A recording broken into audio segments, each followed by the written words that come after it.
bienvenue donc à ce salon du livre maçonnique. Je vois que vous êtes matinaux. C'est très bien d'être venu aussitôt pour se plonger dans quelque chose qui est plutôt du domaine des rêveries vespérales ou nocturnes, l'imaginaire. Donc merci d'avoir fait l'effort de venir le matin pour entendre parler d'imaginaire et de maçonnerie. Alors pour parler aujourd'hui de ce très joli thème donc autour de l'imaginaire et de la maçonnerie, nous avons trois invités. Ève Schütz, qui est ici. Voilà. Nous avons Joël Grégonia, qui est un petit peu plus loin, mais toujours proche de nous aussi. Et nous avons Laurence Vanin, qui est ici à ma gauche. Voilà. Alors, l'imaginaire, on va voir de quel imaginaire il peut s'agir. Est-ce que c'est l'imaginaire qui peut être suscité par la maçonnerie quand on est à l'intérieur de la maçonnerie, c'est-à-dire tout ce qui peut tourner autour de nos symboles, nos mythes, tout ce qui peut tourner autour de ces légendes qui ont fondé la maçonnerie, ou alors est-ce que c'est l'imaginaire qui vient de l'extérieur, qui est suscité à l'extérieur par la maçonnerie, c'est-à-dire peut-être le fantasme maçonnique, le complot des Illuminati, etc., etc.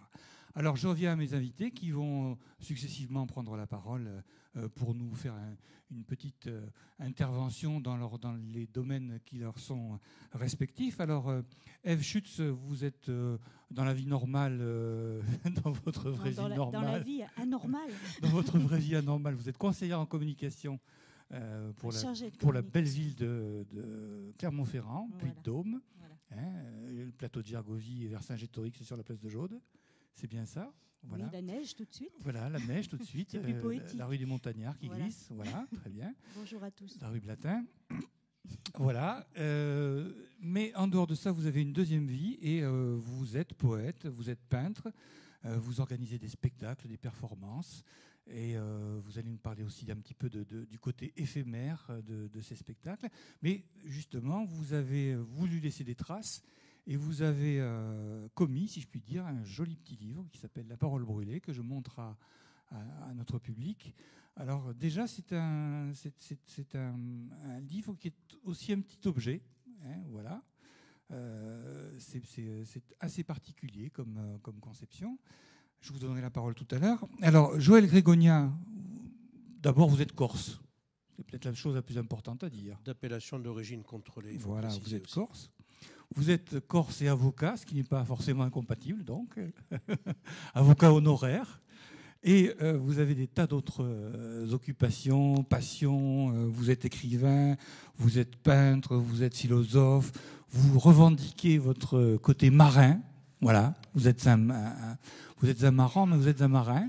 Vous êtes un voileux, comme vous dites, et ces voiles nous emmènent sur un autre continent qui est aussi une de vos passions, qui est le continent de la bande dessinée. Et vous êtes un des grands spécialistes en France de Hugo Pratt, que ici chacun de nous connaît pour son côté totalement aventureux, mais aussi ésotérique, avec toutes ces aventures tout à fait ésotériques qui vont rejoindre l'imaginaire maçonnique. Donc vous nous en parlerez tout à l'heure. Et ici, donc à ma gauche, Laurence Vanin, vous êtes professeur de philosophie à l'Université de Toulon. Vous êtes docteur en philosophie politique et en épistémologie. Voilà, et vous avez dirigé des collections, vous avez écrit beaucoup de livres. Mais là aussi, on va rejoindre ce qu'a fait Joël, c'est-à-dire que vous aussi... Ah, j'ai pas montré vos livres. Joël Grégonia, regardez, voilà. Bande dessinée, imaginaire et franc-maçonnerie. Et donc, comme on venait de le dire, donc aussi La Venise de Hugo Pratt. Là aussi, ça doit être un livre où il y a plein de symboles, plein de choses intéressantes et passionnantes. Et donc, vous, Laurence Vanin, vous vous intéressez aussi à la bande dessinée. Vous avez commis un livre sur Tintin et Hergé, une aventure de la pensée. Alors, vous nous expliquerez un peu ça, parce que, a priori, on aime bien Tintin pour tout un tas de choses, mais il ne nous était pas apparu qu'il y avait une pensée philosophique derrière. Et puis même, de temps en temps, on avait pensé aussi à Hergé comme étant plutôt quelqu'un qui avait des idées un petit peu réactionnaires, voire fascistes. Donc, vous allez peut-être nous éclairer là-dessus. Et un livre qui fait envie, qui fait saliver, L'énigme de la rose, richesse philosophique du Petit Prince de Saint-Exupéry. Voilà, ça c'est aussi quelque chose qui a l'air tout mignon, très intéressant, avec un joli petit dessin dessus. Et là, donc, là aussi, on est en plein dans l'imaginaire, voilà, et dans la poésie. Voilà. Alors, poésie, on revient à vous. Ève Schütz, vous allez peut-être nous parler un petit peu de votre vision de l'imaginaire et de la maçonnerie. Vous avez la parole. C'est difficile de parler en tant que poète. Une vision, elle vient peu à peu. C'est plutôt un état poétique que voilà, une vie poétique. Je pense que tout petit déjà, on se dit c'est mystérieux quand même de vivre et on regarde les oiseaux, on regarde les gens, on regarde un petit peu tout l'univers est au même niveau au fond et on voudrait transformer sa vie, on voudrait toujours revenir en arrière, reprendre les coupures et peut-être les coupures initiales pour se faire plus beau. Oui, la beauté de ce monde doit être retrouvée comme si quelque part au monde il y avait cet absolu qu'il faut à jamais chercher et retrouver. La relation avec la maçonnerie, c'est peut-être que c'est presque la poésie, c'est comme une initiation, c'est être parlé, introduit au mystère. Voilà comment je le vois. Ça passe pas forcément par la réflexion d'ailleurs, ça passe par l'intuition et peut-être bien l'amour. Comme si les mystères étant pour nous notre avenir, notre curiosité, notre devenir, tout se passe dans le désir d'être. Est-ce qu'il nous faut à jamais, mais à jamais, au-delà des brûlures, au-delà des fêlures et au-delà de la bouleversante beauté du monde, découvrir. Être initié, on le sait, pour certains, ici aussi, ce n'est pas débuter un chemin, c'est le poursuivre et mettre une pierre sous son pas.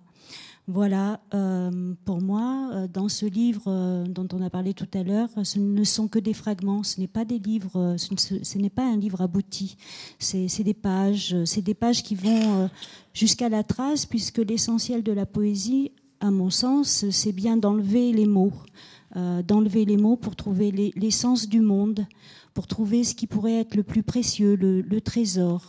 Alors on pense beaucoup de choses, on regarde beaucoup d'êtres humains, on va sa vie comme on peut et on a envie, dans une foule d'images, de garder peut-être juste une brindille des autres, juste. Alors on prend une gomme et on enlève les mots. Et ce livre retrace un petit peu ça. On retrouve, le but, ça serait de retrouver peut-être la page toute blanche avec seulement une trace d'amour, voilà. Et sur ce livre, il y a marqué la première des phrases, c'est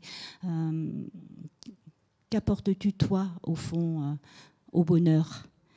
Voilà comment je vois la poésie. Si je l'ai appelée la parole brûlée, c'est parce que en même temps, un livre ne se fait jamais seul, bien sûr. Un état poétique, c'est un état au monde, d'être au monde avec les autres. Et en même temps, j'avais plein d'amis autour qui cherchaient avec moi ce que pourrait être cette parole à jamais perdu, cet amour qu'on rechercherait. Et un ami a retrouvé dans des poubelles à Paris des photos brûlées justement. Elles étaient toutes écornées, elles partaient en cendres, elles étaient brûlées. Et à chercher qui avait fait ces photos qui étaient dans la poubelle. Eh bien, en fait, on a trouvé que c'était une journaliste qui avait fait la guerre d'Espagne et qui avait photographié des visages des gens dans des villages qui avaient été incendiés. Donc, il m'a apporté ces photos et en même temps, il y avait un concepteur ami aussi qui enchanté quelque part aussi et apeuré aussi par cette démarche qu'on avait de rechercher les brûlures dans le feu. Le symbole du feu est très très présent, l'incendie.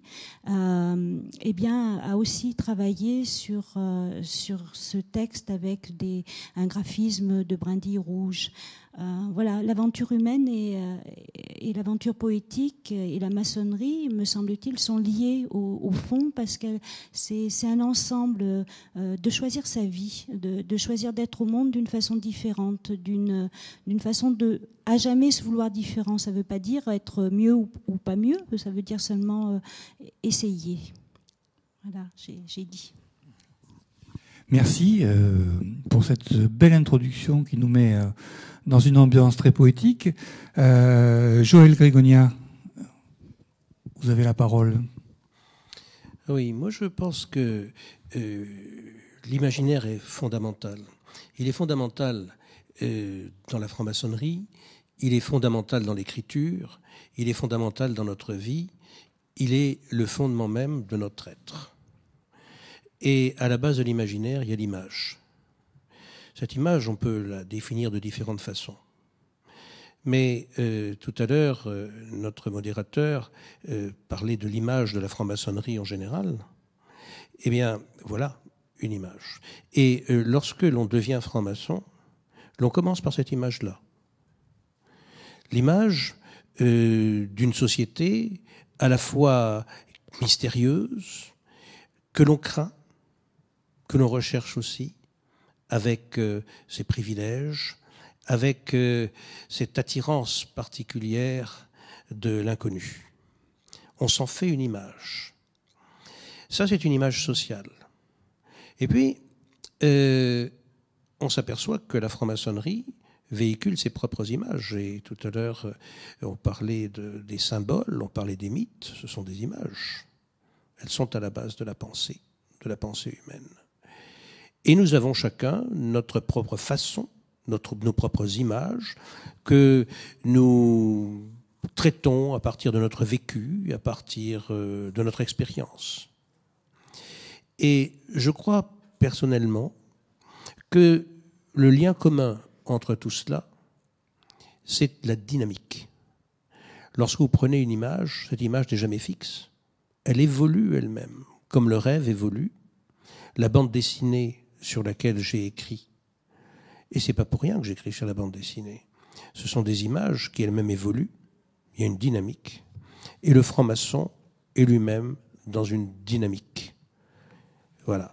Et je crois avoir fait ce qui est pour moi un résumé de ce qui est pour moi le lien entre ces différentes choses. Je vous rends la parole. Merci.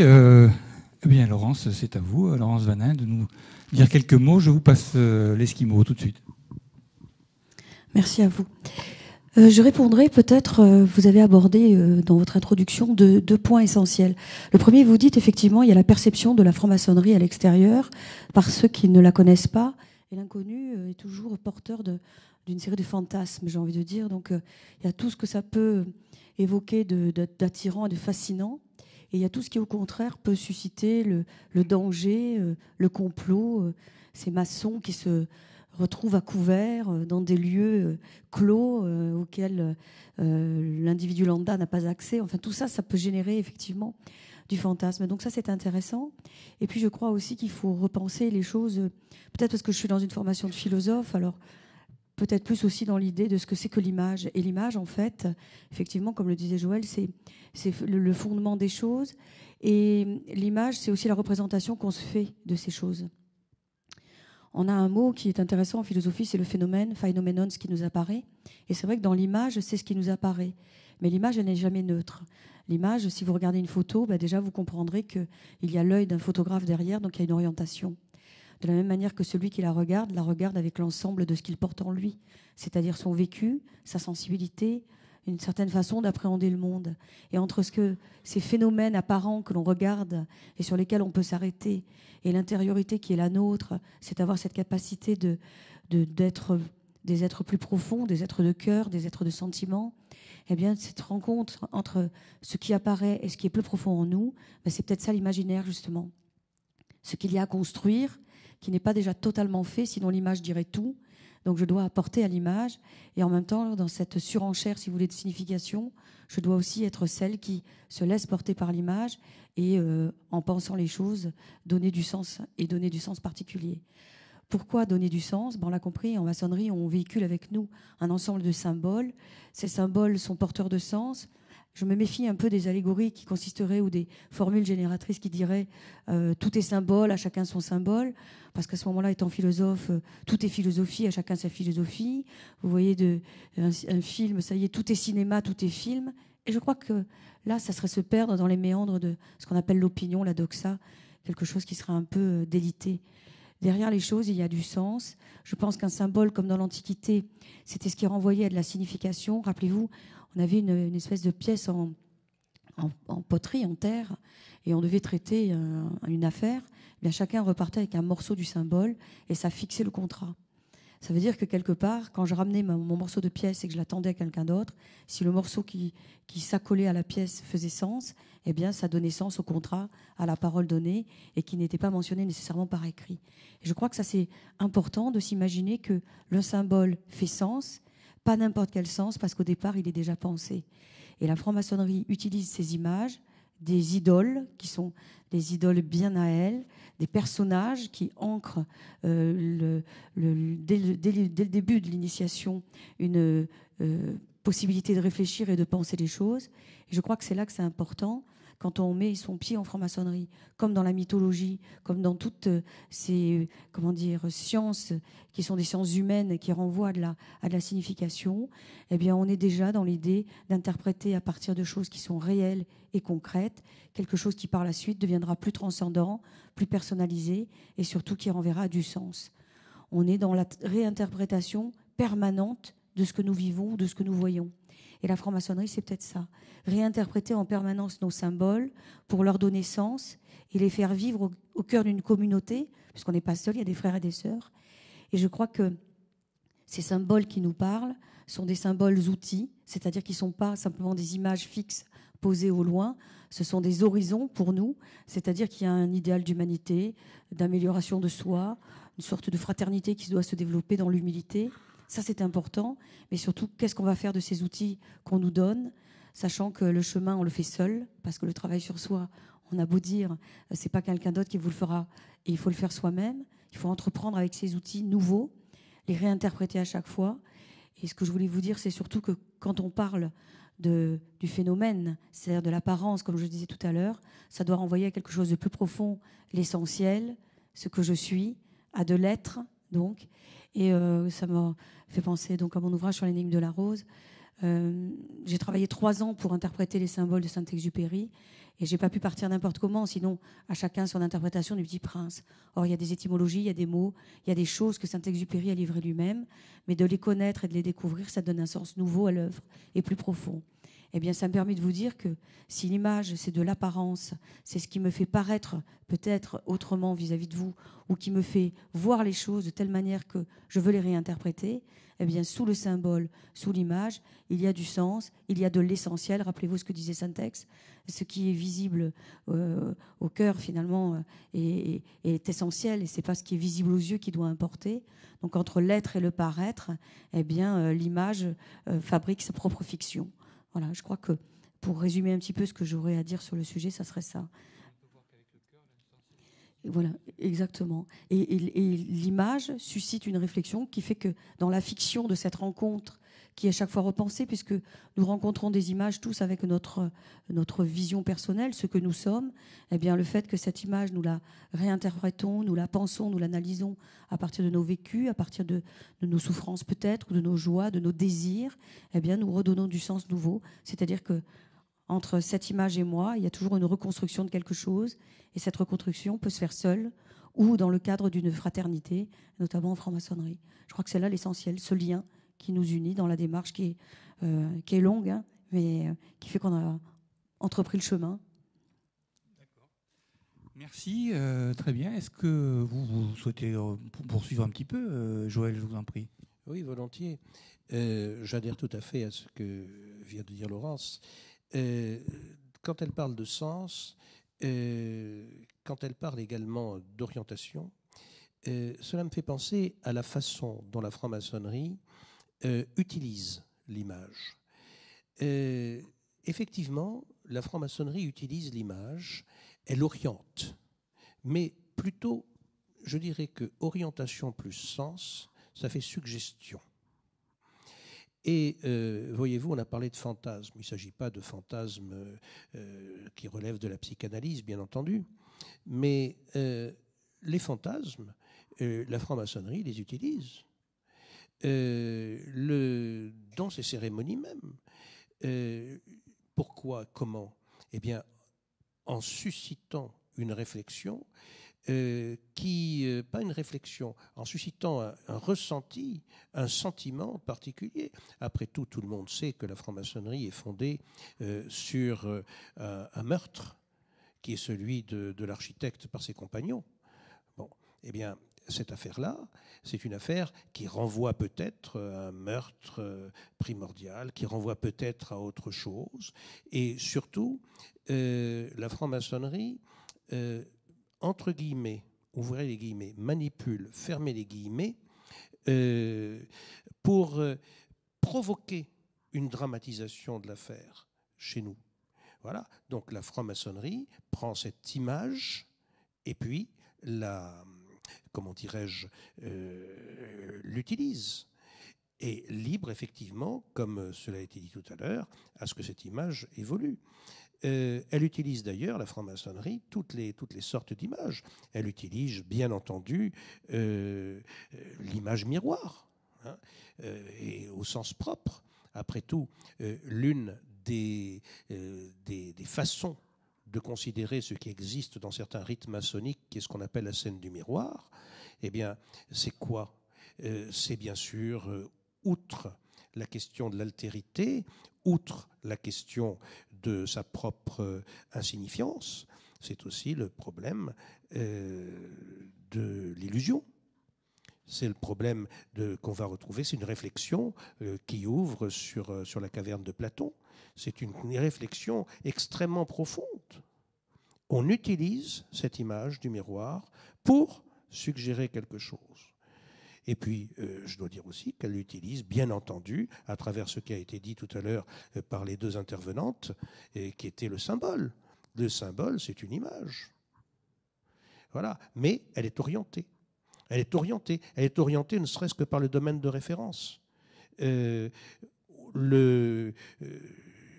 Un quelconque livre ou un quelconque acte qui se trouve au centre le plus important d'une loge maçonnique, d'un temple maçonnique, a une portée qui dépend de ce temple.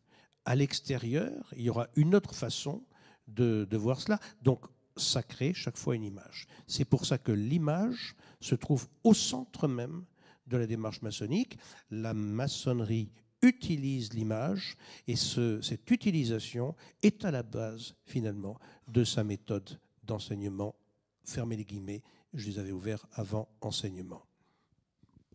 Merci. Ève, vous voulez prolonger un petit peu Non, oui, juste dire que je suis bien contente d'abord parce que je ne connaissais pas les intervenants et en fait, on se sent ensemble déjà dans ce qui est produit par les mots. Mais dire aussi que le symbole peut-être n'y suffirait pas s'il n'y avait pas en art ou en maçonnerie peut-être cette perte de l'image aussi. Il me semble que quelquefois qu'on passe d'un grade ou un autre, ou qu'on passe d'une étape de sa vie ou d'un ressenti, il me semble qu'il faut aller jusqu'à la perte de soi-même. Et pour moi, l'art ou la maçonnerie n'est pas se retrouver, mais c'est se perdre et attendre de l'autre qu'il apporte en soi quelque chose d'inconnu. C'est cette idée de l'imaginaire est perdu, c'est-à-dire qu'on ne sait pas ce qu'on va trouver au fond.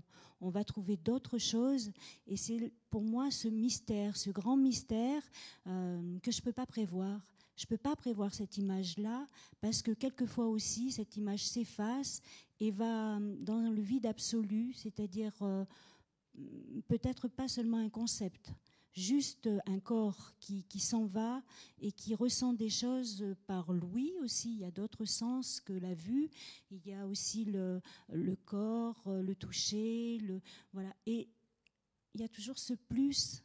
Ce basculement, ce retour dans l'escalade vertigineuse de l'existence qui fait que le fantasme est bien plus poussé que ce qu'on voudrait tout seul y mettre.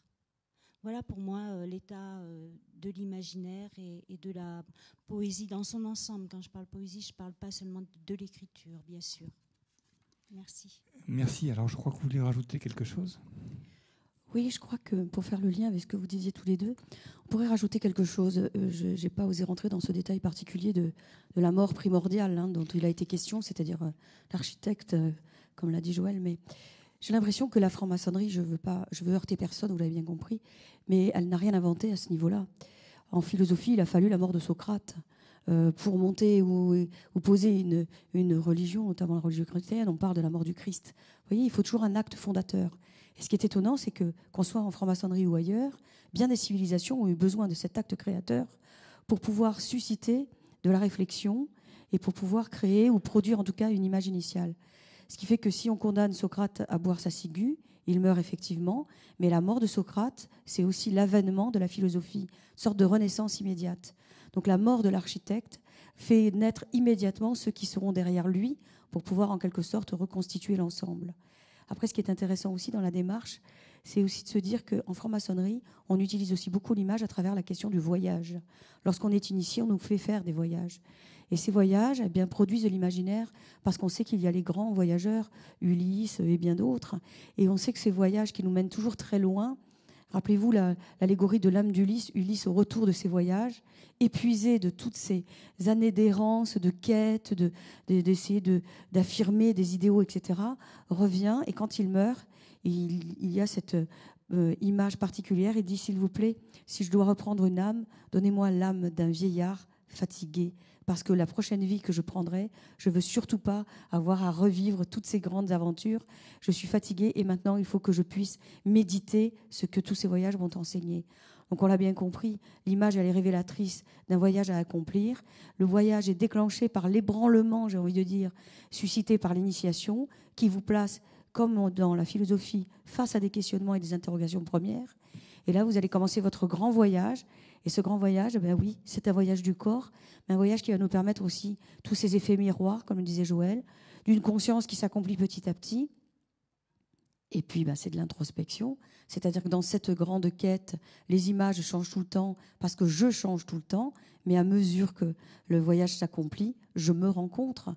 Et en rencontrant les autres, je me façonne et j'arrive à saisir cette personnalité qui est mienne et qui était un peu cachée au fond de moi. Il y a une introspection. Les francs-maçons travaillent aussi à l'intérieur de leur propre caverne. Et je crois que c'est ça aussi qui est essentiel en complément de ce que vous avez dit. Voilà, Joël va reprendre la parole. Voici le micro. Merci Dominique. Oui, il y a l'introspection qui est effectivement importante, mais ce n'est pas tout. Je crois qu'il y a un moment pour l'introspection, il y a aussi un moment pour se replacer au sein de tout ce qui nous entoure.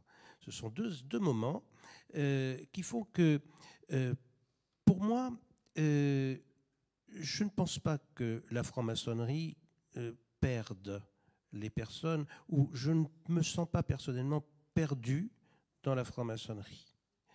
Je reprends l'exemple d'Ulysse qui a été donné. Oui, je fais la distinction entre ce mythe qui est homérique et en même temps, je ne parle pas d'histoire, je parle de mythe.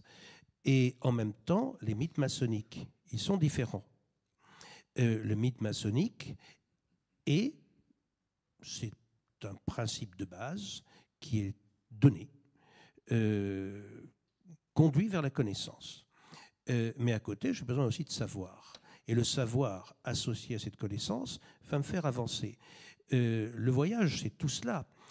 Quand Ulysse revient à Ithaque, vous connaissez l'histoire de Pénélope.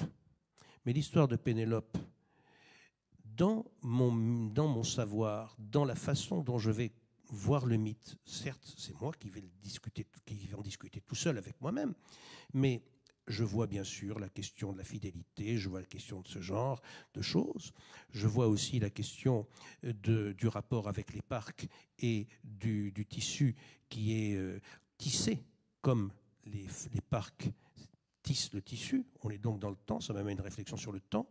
Ce tissu est tissé, il est détissé. Pourquoi ? Et ça m'amène à une autre réflexion qui, cette fois-ci, est également historique sur l'initiation féminine telle qu'elle était conçue dans le Haut Moyen-Âge, et notamment à travers le tissage. René Guénon développe ça avec les deux façons, horizontale et verticale, du fil, sur les deux directions du fil, sur la trame. Donc j'ai un ensemble de choses. Et cela, je vais le faire, je dirais presque, pour prendre un terme qui est un terme philosophique qui plaira à Laurence, parce que c'est Descartes qui en parle, dans une solitude principielle. Mais ce n'est pas tout. après ça, je vais en faire part très humblement à ceux qui sont autour de moi dans ma loge. Et puis, je m'enrichirai encore plus à partir du moment où eux m'apporteront quelque chose. Et j'avancerai ainsi, et il y a quelque chose d'interactif, mais je ne me sentirai jamais perdu dans cette affaire. Cela dit, je suis extrêmement ravi que dans cette table ronde, Ève soit là en tant que poète, parce que la poésie est extrêmement importante. Qu'est-ce qu'on va rechercher en franc-maçonnerie? On va rechercher l'un des moyens d'être enfin libre, d'être libre en conscience. Or, il ne faut pas oublier que chaque fois qu'il y a une oppression, une contrainte extérieure, les deux seules façons d'échapper à toute contrainte sont la musique d'une part et la poésie d'autre part. Et en cela, la poésie est effectivement la façon d'être libre en conscience. Rappelez-vous Baudelaire, mais rappelez-vous, on ne va pas faire de la poésie comme ça. Merci. Bon, alors nous sommes tous les quatre à parler, donc on va essayer de rompre un peu notre solitude principielle et puis donner un petit peu la parole à la salle. Est-ce qu'il y a, pour l'instant, est-ce qu'il y a quelques interventions, des réflexions, des questions? Est-ce que quelqu'un veut prendre la parole, poser une question ou simplement faire une remarque, apporter une petite pierre, un petit peu d'eau à notre moulin? Ou est-ce qu'il est encore trop tôt? Voyons voir. 10h du matin. Oui, monsieur. Nous vous passons le micro tout de suite.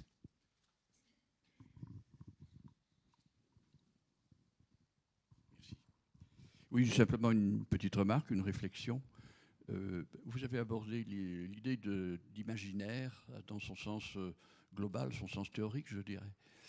Mais moi, je voudrais le voir du sens actif, au sens l'imaginaire. Ce qu'on appelle l'imaginaire, c'est aussi l'imagination, c'est l'invention.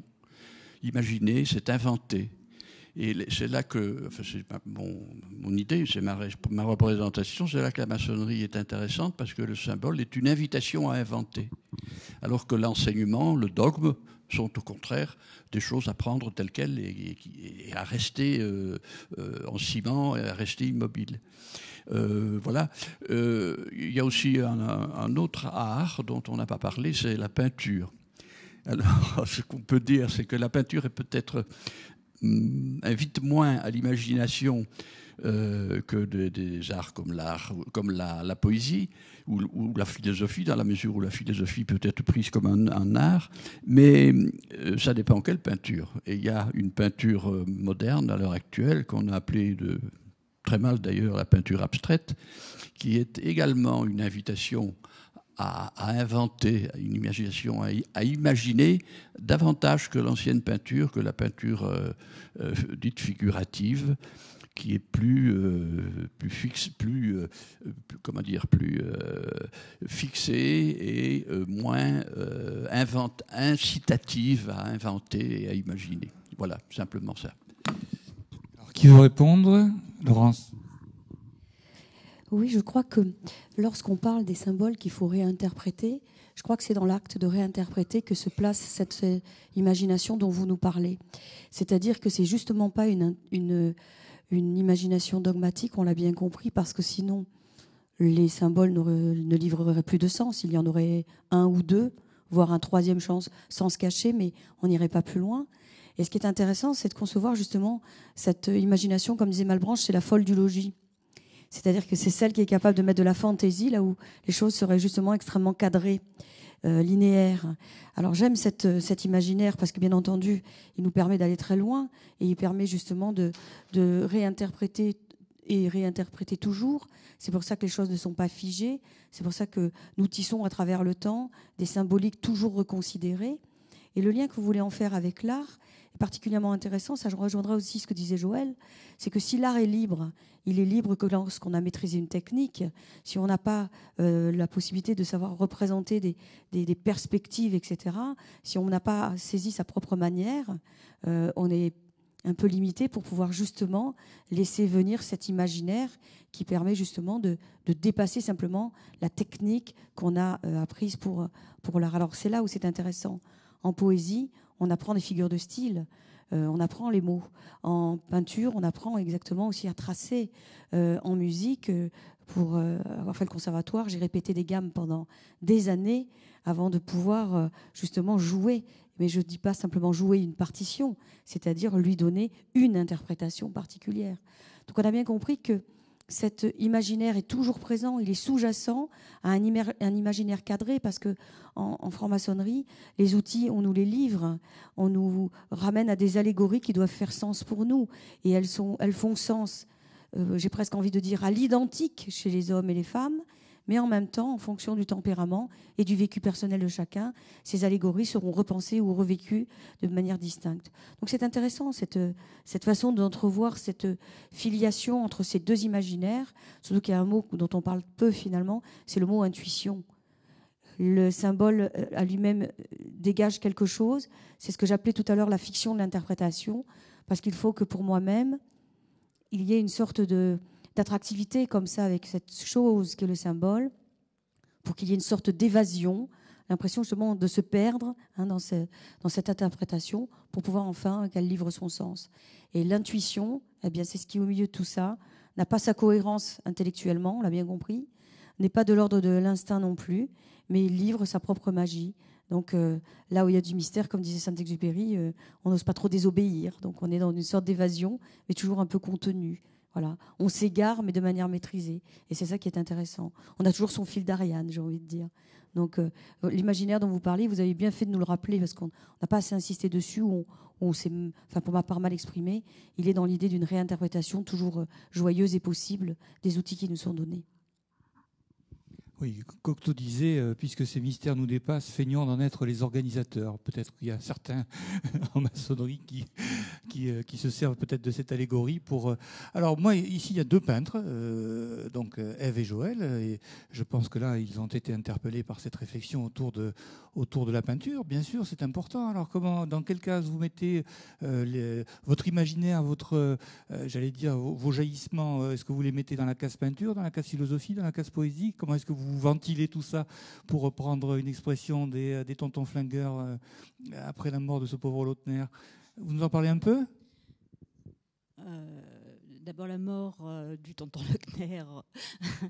Non, ce qui est flingué, au fond, c'est sûrement l'outil qui est flingué au départ. C'est-à-dire que moi, ce qui m'intéresse dans tout ce qui est dit, c'est qu'on arrive toujours à dire il y a quelque chose d'autre.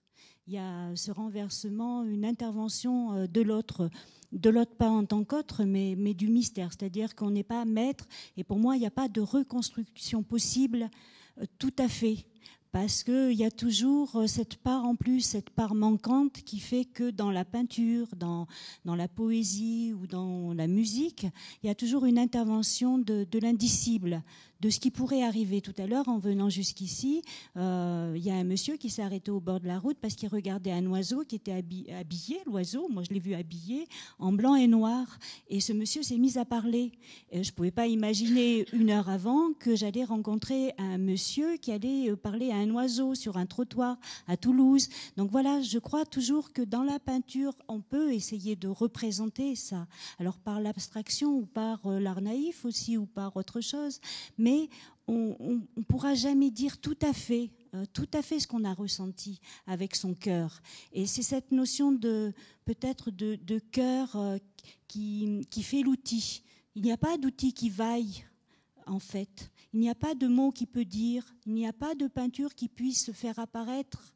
À mon avis, il y a quelque chose d'autre, d'incommensurable, de bouleversant et ce qui fait que j'ai abandonné la philosophie puisque j'étais philosophe de formation et ça m'a pas plu parce que les mots étaient trop fermés. Il y a cette espèce d'éclatement du monde, d'éparpillement du monde où pour moi il n'y a pas d'autre reconstruction possible et il ne faut pas avoir peur de ça, au contraire. Je pense que toute la confiance qu'on peut avoir, toute la foi de maçon, par exemple, si on est maçon, qu'on peut avoir dans le monde, c'est de se laisser aller avec confiance à cet éparpillement.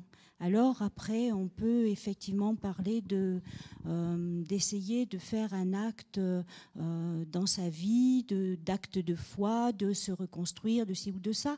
Mais pour moi, c'est pas tout à fait validé, ça, cette histoire-là. Même avec le meurtre d'Hiram, je tourne autour de cette tombe-là en me disant qu'il n'y a pas de transmission possible tout à fait. Et là peut jaillir alors, pour moi, le monde poétique, parce qu'il n'y a pas de poésie ou de peinture ou d'art différent. Il y a un état de vivre merveilleusement artistique qu'il faut défendre et qu'il faut, peut-être comme les grands voyageurs, qu'il faut simplement voyager, un état à voyager. Voilà comment moi je parle de ça et là où je vous retrouve. Oui, moi j'ai 3 observations. L'art me fait penser d'abord au langage. C'est un langage. Toutefois, ça m'interpelle sur le lien qui peut exister entre le créateur de l'œuvre, l'auteur de l'œuvre, et son lecteur. C'est quelque chose qui, pour moi, me passionne. Je dois dire que il y a une limite de l'art. Cette limite de l'art, c'est pas l'abstrait ou le figuratif qui la crée, c'est autre chose. C'est que à partir du moment où on se dit je ne veux pas influencer mon lecteur, il n'y a plus de limite. On va faire un carré blanc sur fond blanc. Et en disant, bon, ben, j'ai pris deux peintures blanches différentes, une que j'ai achetée en Russie et une que j'ai achetée en Europe de l'Ouest. On peut aller plus loin. Et on va aboutir, pour ne pas influencer son lecteur, à simplement proposer un cadre. Et surtout sans mettre une toile, parce qu'une toile, c'est déjà un grain, et que le grain, ça influence le lecteur. Voilà. Donc, il y a des limites. On s'aperçoit à ce moment-là qu'on dépasse le cadre de la peinture et que finalement, tout n'est que dans le message qui est à côté. C'est absolument fou ce que les peintres ont pu écrire. Vous prenez Van Gogh, c'est absolument fou ce qu'il a pu écrire comme justification de son œuvre, etc. Ils ont besoin d'expliquer ce qu'ils ont. La deuxième chose, c'est que le cœur que l'artiste met doit être là partout. Il doit être là dans la poésie. Il n'y a pas de vraie poésie sans cœur. Il n'y a pas de vraie peinture sans cœur. Et c'est pour ça que La queue de l'âne de Dorgelès, quoi qu'on en pense, pour moi, c'est pas terrible. Par contre, il n'y a pas non plus d'artiste sans son lecteur. Il n'y a pas de peintre sans quelqu'un qui s'arrête devant l'œuvre. Il n'y a pas d'écrivain sans quelqu'un qui lise. On n'écrit pas pour soi. Et ça veut dire quoi? Ça veut dire que, par exemple, en matière de poésie, il n'y a rien de plus triste que la poésie romantique ou romanticasse, où la personne dit « je suis triste, je suis angoissé, oh c'est terrible, oh je vois tout en noir, oh c'est terrible ». Ça va un moment. On accepte de lire ça parce que c'est son amant ou son amante qui l'écrit et puis qu'on est dans le coup. Mais sinon, c'est une horreur. Ce qui veut dire quoi? Ça veut dire que l'art n'est intéressant que s'il a une portée universelle. Et cette notion d'universalité me paraît fondamentale. Là, je vais faire un lien avec l'image, je vais faire également un lien avec la franc-maçonnerie. Si la franc-maçonnerie exclut l'image qui ne soit pas une image porteuse d'un caractère d'universalité. Si nous avons des images qui sont effectivement des images universelles, en nous-mêmes, nous pouvons en faire quelque chose. Sinon, c'est le chaos. Voilà. Des interventions dans la salle? Oui. Simplement pour ajouter quelque chose, tout le monde connaît les pensées de Pascal. Il y a dans les pensées de Pascal un long texte sur l'imaginaire, sur l'imagination. C'est la plus longue de toutes les pensées de son recueil. Les pensées de Pascal, c'est quelques lignes. Ce qu'il dit de l'imaginaire, c'est 4 pages, même davantage. Et il est démoli, pour prendre un mot moderne, il démolit l'imaginaire. L'imaginaire, pour Pascal, c'est à proscrire. Ça incite l'homme, justement, à une certaine liberté qui, pour lui, est dommageable parce qu'elle l'écarte de l'absolu, de l'éternel, etc. Et ça, il dit aussi, il y a une de ses pensées, celle-là est très brève, il parle de la peinture, c'est la seule fois où il parle de la peinture, il dit « Quelle vanité que la peinture qui nous fait passer pour quelque chose de beau, ce qui en réalité ne l'est pas. » Donc ceci pour dire que Pascal n'a rien compris à l'imaginaire, il dit exactement le contraire de ce que nous disons, et c'est ce qui tente à prouver que Pascal est un auteur qui écrit bien, qui dit des choses qui sont assez extraordinaires, mais qui aussi est un esprit très obtus lorsqu'il se met à passer trop vers la religion et vers le dogmatisme. Voilà. On va prolonger tout ça avec Laurence. Oui, je suis contente de vous entendre parler de Pascal, parce que c'est vrai que c'est un auteur qui écrit prodigieusement bien, comme Malebranche d'ailleurs. Et lorsqu'il écrit, on est toujours un peu perplexe, parce que il dit souvent « tais-toi, raison imbécile » pour favoriser le cœur. Mais bientôt, il nous dit que le cœur n'est qu'un muscle et qu'il va falloir commencer à réfléchir qu'un cœur ne peut pas s'émouvoir davantage. Il nous dit aussi « si tu veux commencer à croire en Dieu, mets-toi à genoux, ça va venir ». Il nous dit aussi quelque part que les pensées sont là pour être réinterprétées à chaque fois, mais dans l'isolement de sa propre chambre, en se tenant à distance du divertissement pour se réconcilier avec soi. Donc on est bien d'accord, il est à l'opposé de ce que nous voulons dire ici. Mais je voudrais rajouter une petite chose par rapport à ce que disait Joël. Il a parlé du langage, et je crois même qu'il faut aller beaucoup plus loin que ça, puisqu'il a aussi cité Platon. Et moi, quand on commence à citer mes chouchous, j'ai mes oreilles qui bougent un peu. Donc il y a quelque chose d'intéressant, c'est plus qu'un langage, de quoi nous parle Platon et de quoi nous parle l'art, de l'idée. L'idée en grec, ça veut dire aïdéos, c'est-à-dire la forme. Que ce soit la forme poétique, qui consiste à dire la chose en s'abandonnant et en laissant parler en soi un absolu ou un indicible, je ne sais pas, mais qu'on appellera l'inspiration, que l'on soit le peintre, qu'on apprenne à faire des formes qui deviennent des formes tellement abstraites et tellement puissantes qu'on en est réduite à la phrase carré blanc sur fond blanc, parce que sinon moi je peux passer devant sans avoir vu que c'était une œuvre, puisque c'est du blanc. C'est aussi pour le philosophe la manière de mettre en œuvre une certaine pensée, sachant que l'idée, à un moment donné, ça va structurer, ça va donner la forme.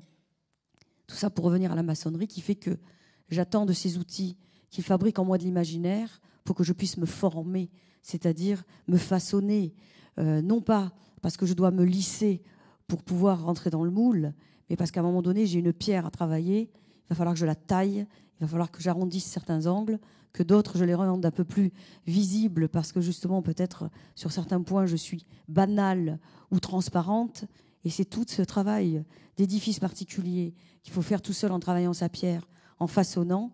Je me façonne par rapport à l'idée de ce que me proposent tous ces outils, et les idées changent tout le temps, ma forme aussi, et c'est peut-être aussi ce qui fait qu'il y a une sorte d'égrégore, une possibilité que ça se dynamise à l'ensemble des frères qui travaillent ou des sœurs qui travaillent avec moi, et à partir de ce moment-là, ça s'ajuste, mais l'édifice est en perpétuel mouvement, changement, réadaptation. Un nouvel initié change la structure de l'édifice. Donc forcément, ça change l'œuvre. Et donc, à chaque moment, il faut que dans l'imaginaire, on reconstruise l'idée commune, l'idée d'une fraternité, enfin, cet horizon de sens, comme je disais tout à l'heure, parce qu'entre toutes ces belles choses qu'on peut dire, être fraternel, humain, s'aimer davantage, être plus tolérant, et la réalité qui fait que parfois nous nous énervons pour pas grand-chose, nous ne sommes pas toujours très conciliants, etc., eh bien, ces valeurs, on les a mis comme horizon du sens, et cet horizon qui fait image devant nous, eh bien, c'est ce vers quoi nous tendons. En tout cas, je l'espère. Voilà. Donc, on est dans l'ordre de l'idée, une idée qui prend forme, qui façonne et qui fait sens, ce qui fait que c'est un langage pour nous. Et c'est pour ça que nous avons un langage particulier qui dit une forme d'ésotérisme, mais aussi très concret, qui ramène à des choses beaucoup plus matérielles, parce que quelque part, les outils, on a bien compris, hein, un compas, une équerre, il n'y a rien de plus matériel que cela. Mais c'est ce qu'on va en faire dans une spiritualité tout le temps et sans cesse repensée, qui fera quelque chose. Donc nous travaillons à nos idées. puis ça nous permet d'être reconnus dans le regard de l'autre comme une forme à repenser. Je me repense à chaque instant, mais l'autre me revoit comme une forme nouvelle à chaque fois, ce qui est très bien, puisque vieillissant, ça ne s'arrange pas toujours. Donc il faut bien que dans l'esprit, on ait quelques belles choses à proposer et qu'on ait comme ça de la compassion ou de la générosité envers autrui. Et l'idée fabrique tout ça. En vieillissant, ça ne s'arrange pas toujours, ça se transforme, on va dire. Ça évolue, ça s'amende, ça se polit, voilà. Voilà, on devient une pierre un peu plus polie. Joël voulait prolonger ce... Oui, tout à fait. Pour dire simplement que sous la forme, il y a toujours l'idée. Sous le symbole, il y a l'idée. C'est ce qu'il faut arriver à faire. C'est-à-dire, de l'image que nous procure une situation, il faut créer une autre image abstraite, sans oublier de ne jamais laisser le rêve devenir notre maître. C'est-à-dire, et la franc-maçonnerie va en ce sens, toujours rester technique, rester rationnel au sens de Descartes, toujours faire des constructions qui sont des constructions telles qu'on les trouve chez Bergson, avancer, mais avancer dans la raison. S'il existe une intuition, cette intuition est bien sûr primaire comme elle peut exister dans la démarche scientifique, mais c'est tout. Pour le reste, nous savons qu'il existe différentes sortes de franc-maçonnerie, et heureusement, et nous savons qu'il y a une franc-maçonnerie qui est plus sociétale, une franc-maçonnerie qui est plus spiritualiste, quoique le terme spiritualiste ne me plaît pas beaucoup parce que la spiritualité peut être définie de différentes façons. Et nous savons que pour l'une, nous restons dans la raison, et que pour l'autre, l'intuition peut venir d'en haut. D'autres questions? D'autres réflexions? Moi, ce que j'ai envie de poser comme question à ce niveau-là du débat à nos trois invités, c'est est-ce qu'on peut toujours partager son propre imaginaire? Est-ce que ce qu'on a à l'intérieur, on peut toujours le donner à l'extérieur, que ce soit par la poésie, par la philosophie, par la peinture? Est-ce qu'il y a un seuil d'incommunicabilité? Est-ce que justement le devoir ou la possibilité qu'a l'artiste, c'est justement de pouvoir partager cet imaginaire, le transmettre? Je pense que quelqu'un comme Hugo Pratt, par exemple, a un imaginaire très brillant, ou Saint-Exupéry. Et ces gens-là ont su, grâce à leur travail d'artiste, grâce à leur talent, faire partager cet imaginaire. Qui veut peut-être prolonger cette question, répondre? Je crois qu'il y a quelque chose, et tous les trois on sera d'accord avec ça, je suppose, c'est qu'il y a une notion de passage. On est des passeurs. Pour ma part, j'enseigne aussi, donc j'ai estimé à un moment donné que tout ce que j'avais appris, si c'était que pour moi, ça ne servait pas à grand-chose en fait, parce que la durée de ma vie n'est pas bien longue, et puis ça m'aura peut-être nourri, mais dans une sorte d'égoïsme, nourrir un ego pour moi, ça ne servait à rien.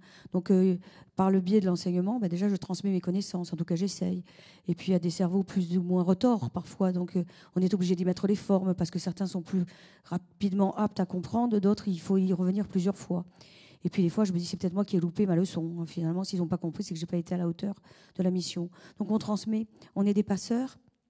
Et ce qui est extraordinaire dans ce qui est évoqué dans nos ouvrages, c'est que je me suis intéressée à Hergé, pensant...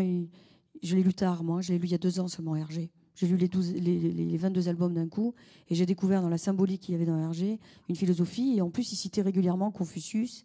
Et j'ai lu ses correspondances, et il se révélait taoïste. Donc je me suis dit, mais enfin, comment faire pour passer à côté de ça? Il le dit lui-même. Donc je crois que quand on parle de savoir et de nécessité de s'étonner, de s'inquiéter des choses, c'est ça aussi. Hergé, c'est pas simplement celui qui a réalisé Tintin, Milou. C'est aussi quelqu'un qui avait des correspondances et qui a confié sa pensée sur ses écrits. De même pour l'énigme de la rose avec le Petit Prince, j'ai cherché 3 ans. Pourquoi? On avait demandé à dessiner un mouton. Je me dis, après tout, on tombe avec un avion en plein désert. La logique, c'est donnez-moi une oasis, amenez-moi du secours, donnez-moi la pièce qui manque pour que je puisse réparer et repartir. Non, on me demande un mouton. Vous voyez, ça a occupé 3 ans de ma vie. 3 ans de ma vie pour trouver ce que ça signifiait vraiment. Et à ce moment-là, c'est vrai que je me suis dit, heureusement que Saint-Exupéry, en 1943, nous livre cette œuvre magistrale du Petit Prince, parce que finalement, ça ouvre à des significations que nous avions peut-être occultées. Et puis, ce moment particulier où il me transmet quelque chose, une part de lui, eh bien, ça y est, je le lis, je me le réapproprie. Mais en même temps, c'est peut-être égoïste ce que je vais dire.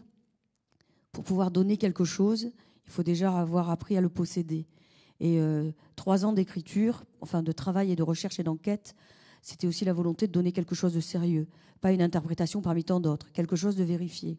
Donc je crois que dans le travail d'écriture ou de peinture ou de poésie, il y a un moment très individuel, très personnel, de travail, de recherche, d'enquête.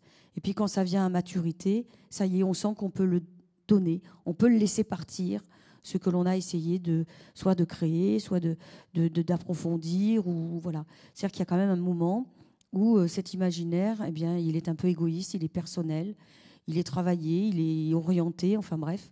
Et puis enfin, on peut commencer à dire on le donne. Et quand on le lâche, parfois c'est difficile de lâcher non seulement son œuvre, mais de se dire l'interprétation que les autres vont en faire, parce que parfois on se rend compte que c'était pas l'objectif visé. Et puis en même temps, on se dit, voilà, ça nous échappe, maintenant c'est plus à moi. Et donc, on a l'impression d'avoir possédé quelque chose, et c'est ça la vie. Hein. On possède, on a tissé du lien, on s'est arrimé à quelque chose, on se l'est rendu familier, on se l'est approprié. Moi, je dis, c'est mon Petit Prince. Et puis rapidement, j'ai dit, mais non, il n'est pas à moi. Donc voilà, je vous le rends. Et puis, je n'ai été qu'un passeur dans l'histoire. Et c'est vrai que c'est ça, lâcher. Voilà, il faut lâcher les choses et savoir les donner, voilà, sans les reprendre. Joël, donc sur cette notion de passage, peut-être Sur la notion de passage, sur la notion d'image. Effectivement, nous sommes tous des passeurs. Ce n'est pas là-dessus que je veux intervenir. Je voudrais vous parler de l'image d'Hergé. Tout à l'heure, on a dit Hergé, dont on a dit qu'il avait peut-être des idées qui étaient des idées difficiles. Voilà, c'est une image qu'on a faite d'Hergé. On a fait la même chose avec la franc-maçonnerie, où on a une image de la franc-maçonnerie qui ne correspond pas à la réalité. On ne va pas refaire l'histoire. Hergé avait un frère. Ce frère a fait partie de la Légion de Grelle. Mais il n'est pas du tout prouvé que Hergé ait été quelqu'un d'extrême droite. Voilà, ça c'est, je voudrais rendre justice et cacher une image. Je vais en tirer une leçon. C'est que l'image peut être négative. Toute image peut être mauvaise. Et la franc-maçonnerie nous parle dans certains rites du labyrinthe de l'erreur. Elle nous parle des sentiers fleuris, ceux qui sont faciles d'accès et sur lesquels on se perd parce qu'elles sont mauvaises. Voilà, ils sont mauvais. Ça, c'est extrêmement important. La deuxième chose, je vais continuer là-dessus, c'est que les situations sont extrêmement complexes. Les historiens savent que lorsqu'ils doivent analyser une situation historique, il faut qu'ils se remettent dans le contexte de l'époque. Et voyez-vous, Hugo Pratt est quelqu'un qui a beaucoup souffert. C'est quelqu'un qui a eu une vie extrêmement difficile. Reportez-vous dans l'Italie de l'après-guerre. Reportez-vous dans ces moments extrêmement difficiles qu'a vécu la péninsule. Reportez-vous au père d'Hugo Pratt, qui était un hiérarque fasciste. Eh bien, ça veut dire quoi? Dans Hugo Pratt, vous avez cette souffrance entre, d'un côté, cet aspect familial, cet acquis, et d'autre part, une expérience à créer. Nous sommes dans le cadre de l'expérience. Transmettre, être des passeurs, oui, mais nous ne pouvons transmettre qu'une partie des choses. Nous ne pouvons pas, et nous n'avons pas le droit d'ailleurs de le tenter, nous ne pouvons pas décrire, donner notre expérience à quelqu'un d'autre. Il faut qu'un enfant fasse sa propre expérience. Il ne faut pas que nous lui disions « c'est comme ça, je sais, j'ai vu », etc. Nous savons tous, si nous avons été père ou mère de famille, que ça serait la dernière des choses à faire. En matière maçonnique, nous sommes dans le cadre d'une expérience initiatique.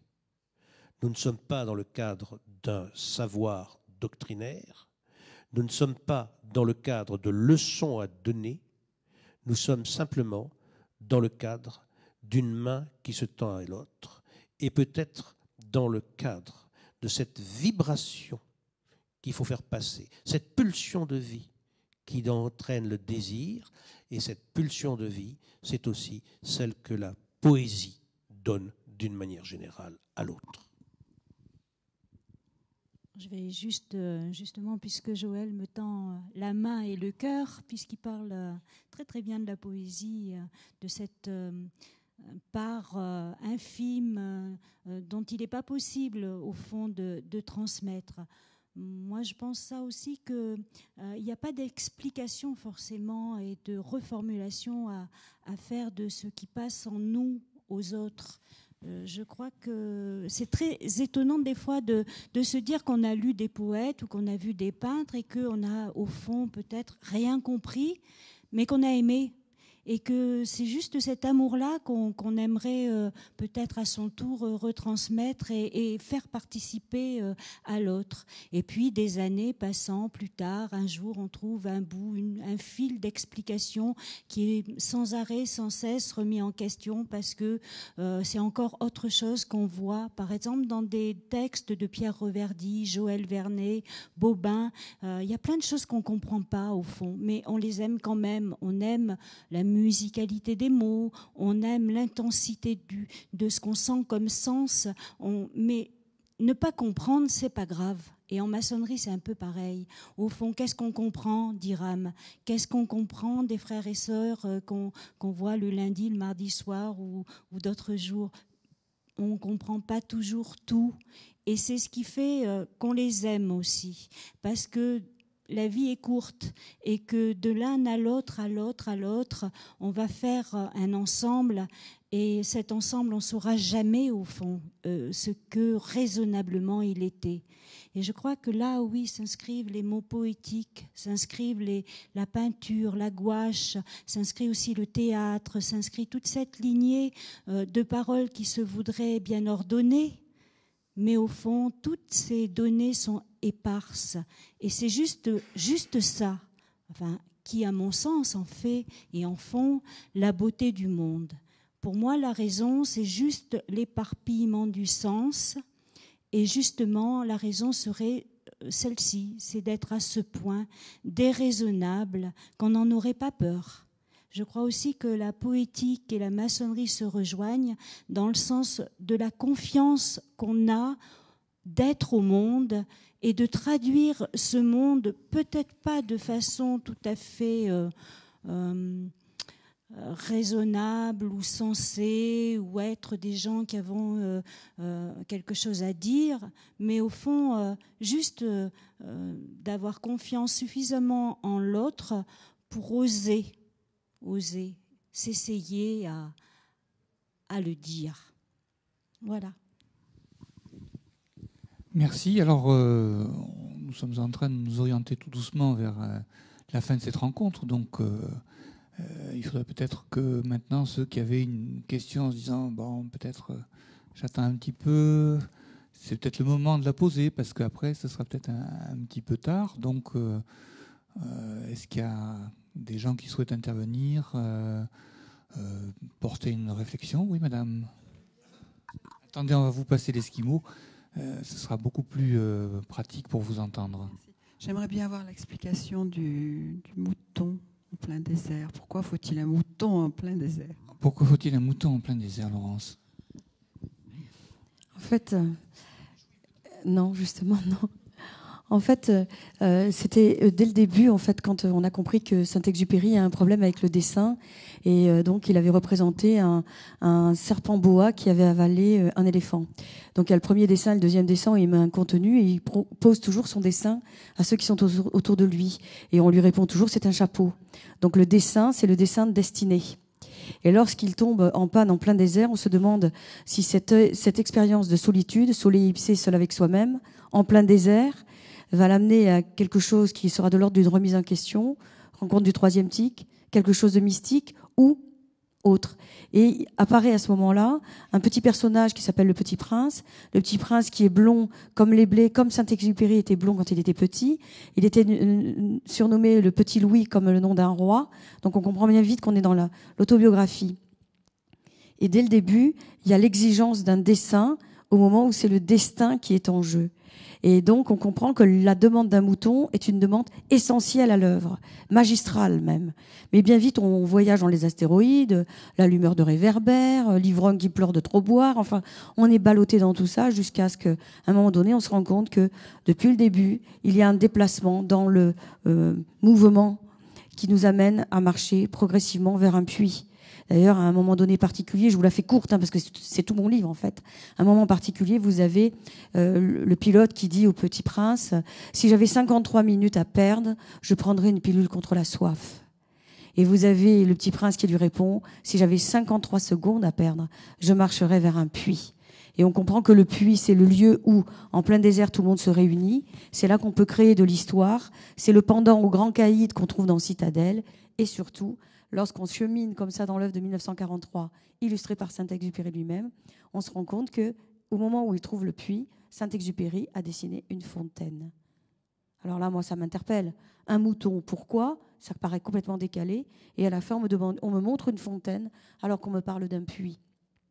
Eh bien, si vous cherchez dans les étymologies, le mot mouton se disait en anglais entre le XIIe et le XIVe siècle, robin, et ça renvoie à robinet. Et les robinets des fontaines, dans la Provence notamment, étaient représentés, et dans d'autres villes aussi, par des têtes de moutons. Ce qui fait qu'au début, il dessine un mouton qui ne plaît pas au Petit Prince. Le Petit Prince lui dit « Non, il est malade ». Donc, le robinet est malade, il ne marche pas. Deuxième point, non, il est trop vieux. Mais ce n'est pas un robinet, c'est un bélier. Parce qu'il y avait des endroits où c'était des béliers suivant les régions. Et en fait, c'est pour dire, parce qu'il va finir dans une caisse, que c'est la caisse à outils dans laquelle on va transporter la clé du fontainier, puisqu'à la fin, il faut réouvrir les sources d'une humanité, les sources qui vont faire que la fraternité, c'est-à-dire cette source qui s'était tarie, demande à être réouverte à nouveau. Donc c'est un traité sur l'humanisme, vous l'avez compris, et le mot du robinet dit qu'il faut réouvrir la source pour que les hommes puissent à nouveau s'abreuver et être disposés, parce qu'on sait que les temps sont tragiques, on est en 43, puissent de nouveau s'abreuver auprès d'une possible fraternité à reconstruire. D'ailleurs, Saint-Exupéry aimait à dire qu'il fallait élever des tambres à la fraternité, alors qu'il n'était pas franc-maçon lui-même. Et il disait aussi, j'ai offert 3 cigarettes à ce vagabond pour voir briller sur son visage un peu plus longtemps son sourire. Voilà. Donc on a compris l'humanité qui est en lui. Moi, il m'a fallu 3 ans. 3 ans aussi pour soulever l'énigme qui était la rose, parce que ce n'est pas Consuelo de Saint-Exupéry, plus de nombreux autres indices. Et au bout de 3 ans, j'ai trouvé cette étymologie. Il était en plus mécanicien. Il avait commencé par la base, donc il connaissait bien tout ce matériel-là. Donc ce n'est pas une invention. Et donc c'est pour ça que je disais tout à l'heure, je ne me serais pas permise de rajouter quelque chose à une œuvre aussi belle que celle-ci, vous vous en doutez. Il ne fallait pas plomber l'ouvrage du Petit Prince. Par contre, il y avait des choses qu'il fallait remettre dans le contexte. J'ai lu 167 livres sur le Petit Prince et sur Saint-Exupéry lui-même. J'ai reconstitué toutes ses correspondances avec la TCOR. J'ai étudié toutes ses correspondances à sa mère, Guillaumet, toutes les relations avec les personnes qu'il a rencontrées pour pouvoir livrer le sens et pas inventer. Ça aurait été odieux de faire ça et en restant dans une vérité. Voilà. Et j'ai trouvé ce fameux mouton qui est devenu mon robinet, finalement, parce qu'il m'a harcelé pendant 3 ans avant de pouvoir l'élucider. Voilà, si j'ai répondu à votre question. Voilà, Joël va prolonger. Prolonger sur Saint-Exupéry d'une manière un peu anecdotique. Il y a un lien commun entre la région bastiaise en Corse et la région toulousaine. À Toulouse, cet endroit culte d'où Saint-Exupéry s'envolait au temps de l'aéropostale est l'objet de convoitises immobilières particulières. En Corse, à l'endroit même où était stationnée son escadrille, cette escadrille d'où il devait s'envoler pour son dernier voyage, puisqu'il était abattu à la suite d'un vol de reconnaissance sur Lyon, le terrain n'existe plus. Mais à la place de l'endroit où il y avait l'escadrille se dresse la prison de Borgo. D'autres questions, d'autres réflexions, d'autres interrogations, alors sur Tintin, sur Syntex, sur Hugo Pratt. Est-ce que vous avez... C'est le moment. Hein, Oui, madame, on vous écoute. On va vous apporter l'esquimau afin que tout le monde puisse vous entendre.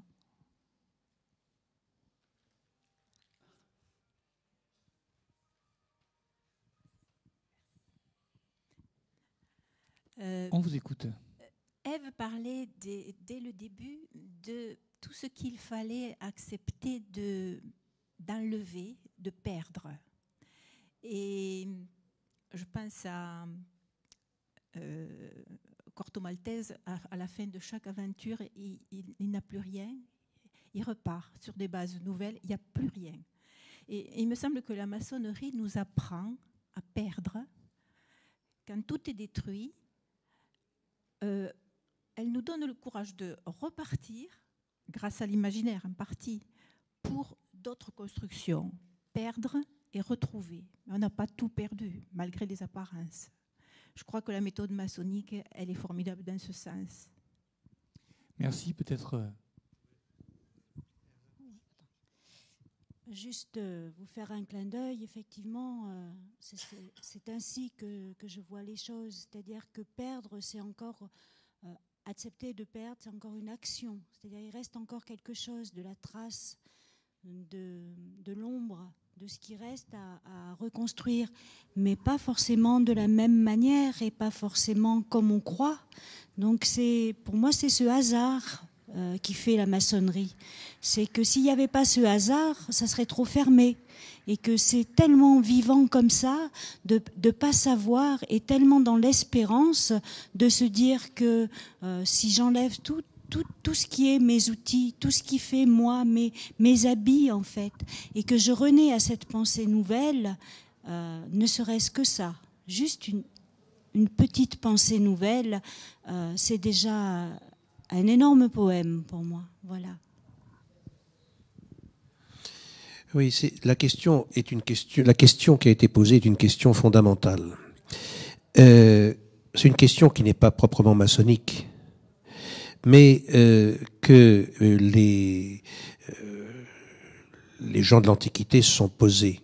Après tout, quand Ficin nous rapporte des principes hermétiques, il nous rapporte ça. Rien ne meurt jamais, tout se transforme. Nous avons dans la franc-maçonnerie cette question de la naissance, de la destruction, de la renaissance qui est perpétuelle. Nous l'avons même avant d'entrer en franc-maçonnerie, ou avant d'être initié, ou au tout début, puisque nous connaissons cette métaphore du vieil homme qui meurt pour renaître initié. Cela dit, il faut distinguer les domaines de référence comme toujours. Nous sommes dans un système de construction et ensuite de destruction, déconstruction. Destruction, tout le monde comprend. Déconstruction, ça suppose une mise au point. En franc-maçonnerie, et quels que soient les rites, la déconstruction n'est jamais une déconstruction de type analytique, psychanalytique. La déconstruction est la façon de remettre d'une manière rationnelle tous les éléments que nous avons à plat, de les analyser pour reconstruire autre chose. C'est-à-dire que c'est une méthode de pensée philosophique. Et ça, c'est fondamental. Il ne s'agit surtout pas de faire de confusion sur ce point. Allez, la toute dernière question, et puis on va passer à quelques mots de conclusion de la part de nos orateurs. Une ultime question de dernière minute, une réflexion? Non. Bon, très bien. Écoutez, je vais vous demander à chacun de nos intervenants de nous dire peut-être un petit mot en conclusion de cette rencontre. Qui veut commencer? Allez, Joël. Allez, Joël termine en vous disant merci. Et merci pourquoi? Pourquoi je vous dis merci? Parce que je suis venu m'exprimer, je ne suis pas exprimé seul. Nous sommes tous les trois exprimés et nous avons créé quelque chose de nouveau. Nous avons eu un modérateur. Ce modérateur, d'une manière extrêmement subtile, nous a aiguillés. Il nous a permis de peaufiner cet espace. Mais qu'en avons-vous fait de cet espace? Eh bien, il n'aurait été rien s'il n'avait pas été partagé. Et ensemble, nous avons partagé quelque chose. Nous n'avons pas échangé, nous avons partagé. Et nous avons partagé pour faire quelque chose de positif, quelque chose de beau. Antigone de Sophocle, et je suis en train actuellement de travailler Antigone pour un de mes bouquins. Antigone de Sophocle, Sophocle fait dire à Antigone la phrase suivante: je ne suis pas là pour échanger la haine, mais pour partager l'amour. Et pour moi, c'est peut-être la plus belle phrase qui n'ait jamais été écrite par la littérature universelle. Merci. Laurence? Oui, je crois qu'on peut effectivement vous remercier pour votre présence et votre attention, parce qu'on vous a senti attentif et donc quelque part attentionné, parce que même si vous vous êtes fait discret, vous n'avez pas tous pris la parole, vous avez été des spectateurs attentifs et vigilants vis-à-vis de nous. Merci aussi pour ce beau débat et la manière dont vous l'avez mené. Mais je crois aussi qu'il y a quelque chose d'essentiel dans cette notion d'échange. Si je vous change une pièce d'1 euro contre 2 pièces de 50 cents, chacun repart avec 1 euro. Le fait que je sois venue ici vous proposer quelques idées, j'en ai entendu d'autres, je repars non seulement avec mon petit savoir, mais avec quelque chose qui a surajouté à ce savoir. Les questions que vous avez posées nous ont nécessairement fait penser à d'autres choses que nous n'avions pas dites. Nous avons échangé, donné quelques explications. Donc tout ça, c'est vraiment très très intéressant et important. Ça nous enrichit. Et je finirai, moi, sur une phrase, non pas de Sophocle, mais de Malebranche, qui dit la chose suivante, pour dire la vigilance que doit être celle d'un franc-maçon.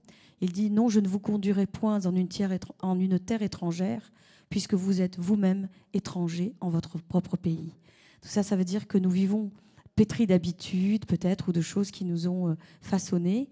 Et on a l'impression d'être dans un monde coutumier, habituel, où tout semble évident. Je me lève le matin, il est là, mes amis sont là, etc. Mais tout ça, ça change tout le temps. Et le fait de se dire que ce qui me semble habituel, finalement, je dois le recomposer chaque matin, eh bien, c'est peut-être aussi ça le bonheur. Voilà. Je suis étrangère dans ma propre maison. Et ainsi, à chaque fois, je noue des liens avec ces nouveaux étrangers qui sont toujours proches de moi. Voilà, merci à vous. Merci Laurence. Un petit mot de poésie pour conclure. Oui, si Laurence parle du bonheur, je vais dire que si sur le livre c'était marqué « Qu'avez-vous, vous, à proposer au bonheur ?» Eh bien oui, le bonheur il était là ce matin puisque nous sommes ensemble et que s'il y a un édifice quelque part, eh bien je suis sûre que dans cet édifice on y sera tous et bien plus encore. Et c'est vrai qu'on rentre soit par la philosophie, soit par la bande dessinée, soit par l'histoire, soit par la poésie dans cet édifice, mais que tout ça construit et puis c'est interchangeable. Je veux dire, effectivement, on va repartir en se disant, tiens, elle a dit ça, tiens, il a peut-être pensé ça. Comment, moi, ma pensée va pouvoir rebondir là-dessus? Et c'est ce qui fait que c'est vivant et que c'est la vie elle-même. Et je vous remercie tellement de m'avoir aussi invité parce que en tant que créateur et poète, on est souvent un peu dans des registres un petit peu isolés. C'est-à-dire qu'on va dans des conférences où on ne parle que d'art ou qu'on est entre nous, entre soi. Et qu'en fait, de le lier à la maçonnerie qui fait une autre pan de ma vie à 50%, on peut dire. Et je pense que pour vous aussi, eh bien, c'est très touchant de voir que tout ce qu'on a pensé, petit, adolescent, grand, adulte, tout ce qu'on a vécu et produit et essayé de décaler le monde pour qu'il soit non seulement plus beau, mais plus intelligible. Et de le relier à la maçonnerie et de se dire que tout ça fait un tout et que c'est bouleversant en fait. Et je vous remercie de l'avoir vécu avec nous. Moi, je terminerai juste sur une petite phrase de Michel Leiris. Alors, je prends des lunettes parce que on vieillit aussi quand on est un artiste. Ça conserve pas forcément. Voilà ce que dit Michel Leiris. Cette chose sans nom, d'entre rires et sanglots qui bougent en nous, qu'il faut tirer de nous et qui, diamant de nos années après le sommeil de bois mort, constellera à jamais le blanc du papier. Voilà, merci à vous. Merci Ève. Alors, écoutez, merci pour ce beau moment de partage. Alors, surtout, pensez que si vous voulez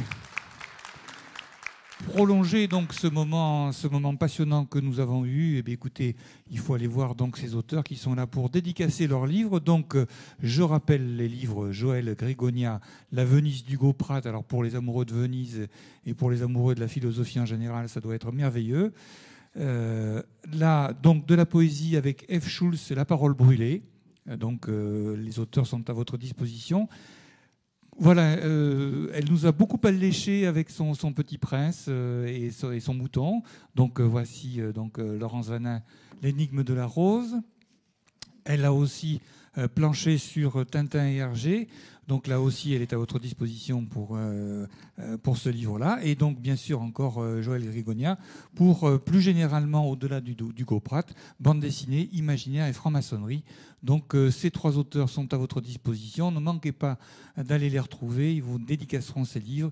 Et effectivement, ça prolongera ce très joli moment de partage que nous avons eu. Je vous remercie. Et puis profitez de cette journée, de ces 2 journées, à mon avis, riches en échanges et riches en intelligence et en pétillement, ces 2 journées à la médiathèque pour le salon du livre maçonnique. Merci beaucoup. Et merci à Dominique.